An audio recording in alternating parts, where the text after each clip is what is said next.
Naquela noite abafada de setembro, o céu sobre Brasília escureceu com uma rapidez incomum. O calor cessou bruscamente, como se algo maior que o clima estivesse pairando sobre a capital. A lua, antes cheia e imponente, desapareceu atrás de nuvens carregadas de uma negritude pesada, quase oleosa. As ruas do plano piloto, geralmente iluminadas por postes bem distribuídos, começaram a apresentar falhas de energia. Os moradores das superquadras, intrigados, observavam em silêncio o estranho comportamento das luzes e, principalmente, o súbito aparecimento de corvos nos telhados.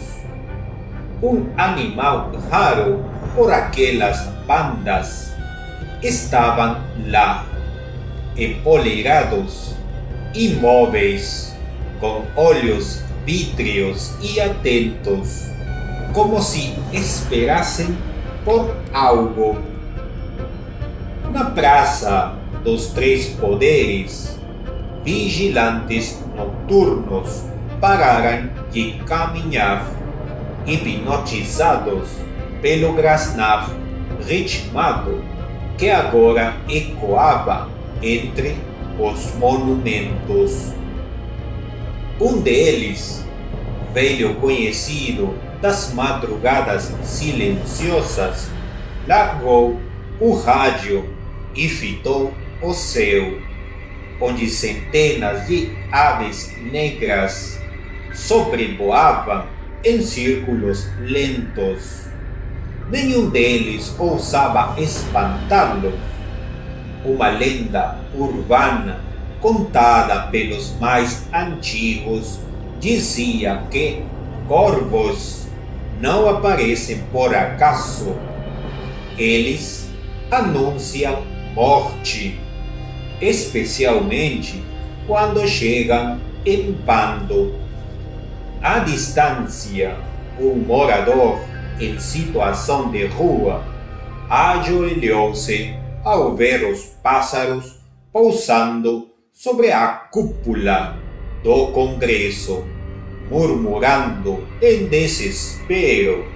Eles vieram buscar o que é deles. Enquanto a cidade mergulhava no estranhamento, em uma cobertura luxuosa do setor sudoeste, 5 figuras riam alto em torno de uma mesa de mogno importado.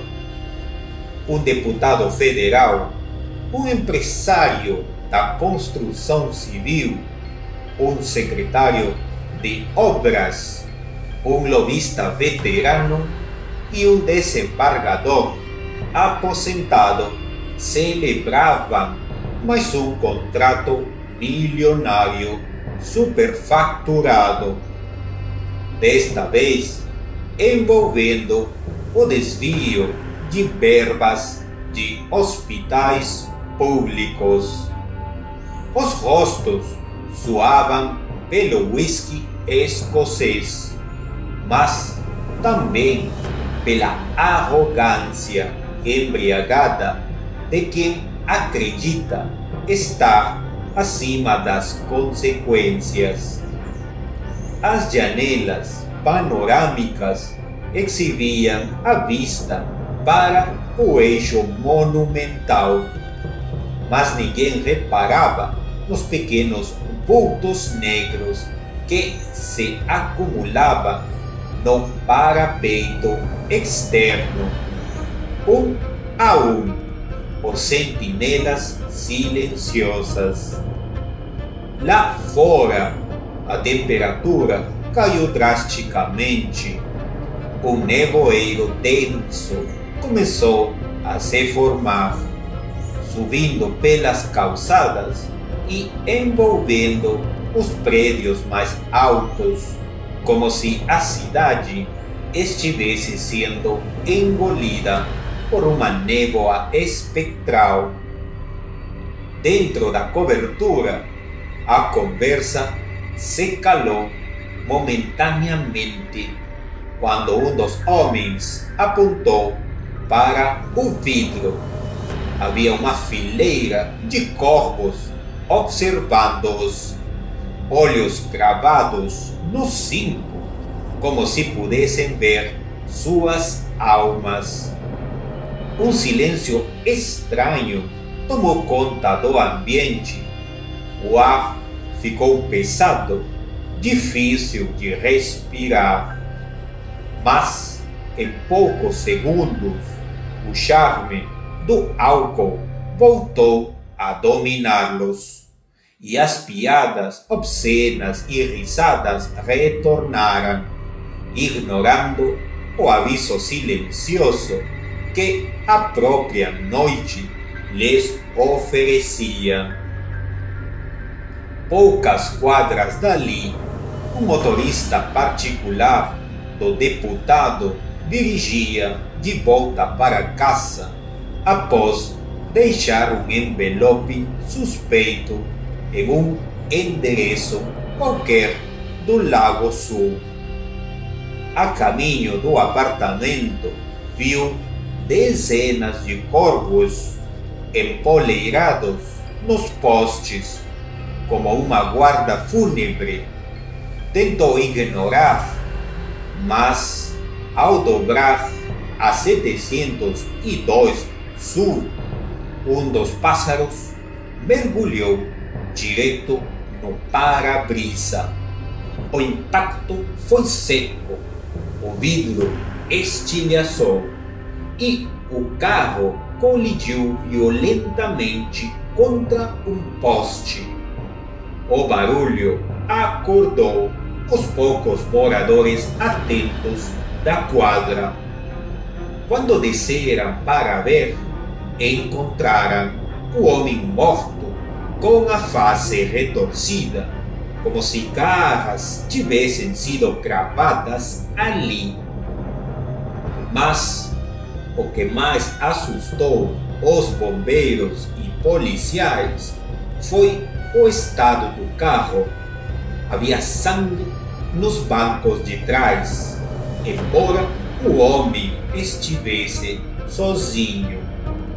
Pegadas minúsculas de garras estavam por toda a lataria e no teto, como se algo tivesse caminhado por ali antes da batida. E, o mais intrigante, havia uma pena negra travada no pescoço da vítima, como uma assinatura. Ao longe, um padre que passava de bicicleta parou e fez o sinal da cruz. Disse em voz baixa: "Eles estão recolhendo os pecadores, como nos tempos antigos." Às 2 horas da manhã, na cobertura, onde os 5 homens ainda celebravam, as luzes piscaram violentamente antes de se apagarem de vez. A noite engoliu o ambiente como uma cortina viva. Os geradores não ligaram, os celulares não funcionavam.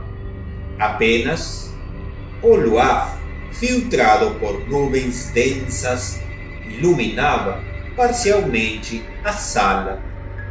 Os corvos começaram a bater as asas do lado de fora, num som coletivo que fazia o ar vibrar. As vidraças tremeram.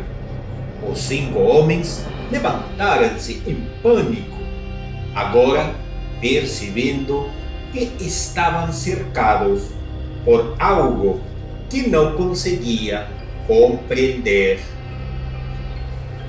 De repente, o vidro da varanda estourou, mas não por algo físico. Foi como se a pressão atmosférica explodisse para dentro. Um vendaval negro invadiu o local. As aves voavam como lâminas vivas, picando, rasgando pele, derrubando móveis. Um dos homens tentou se esconder no banheiro, mas a porta foi arrancada com violência sobrenatural. Os gritos eram abafados pelas asas, pelos bicos, pelos olhos frios e calculistas. A cobertura transformou-se em um matadouro aéreo. No chão, o sangue se misturava com penas negras e cacos de cristal.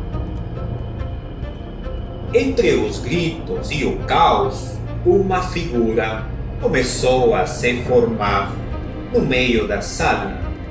Uma mulher de pele acinzentada, vestida de luto antigo, surgiu como um vulto que tomava forma a partir das sombras.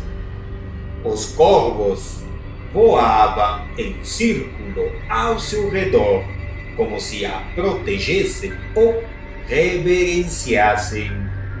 Seus olhos não tinham cor, apenas um vazio que sugava toda esperança. Ela caminhou até o lobista, o único ainda vivo, arrastando-se e pedindo perdão. Ela não respondeu, apenas ergueu a mão. Instantaneamente, os pássaros se lançaram sobre ele, encerrando sua súplica com um silêncio mortal. Brasília é sagrada e vocês profanaram o ventre da justiça, murmurou ela. Com um estalo seco, o último grito cessou. As janelas se fecharam sozinhas. A figura desapareceu como fumaça. O silêncio tomou conta da cidade alta. Restaram 5 cadáveres dilacerados em uma sala que agora fedia a morte, medo e vingança. O sol da manhã parecia não ter força para romper o nevoeiro que ainda rondava os prédios altos.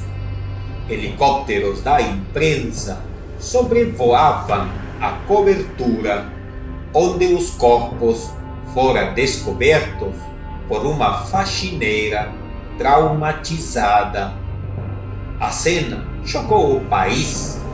Nenhum sinal de arrombamento, nenhuma gravação nas câmeras, apenas sinais de violência indescritível. Penas negras espalhadas em cada canto e símbolos antigos desenhados em sangue nas paredes. O caso foi abafado rapidamente pela mídia oficial, mas nas redes sociais a história ganhava força e pavor. Pelas ruas de Brasília, os corvos ainda permaneciam. Não voavam, apenas observavam, como se esperassem os próximos nomes da lista. Em grupos de 3 ou 4, apareciam próximos a prédios públicos, em tribunais, em obras inacabadas, financiadas com verbas fantasmas. Aqueles que conheciam as histórias antigas, os mais velhos, os indígenas, os esquecidos, sabiam: aquela noite foi só o início, porque a justiça dos homens é falha, mas a noite dos corvos não perdoa.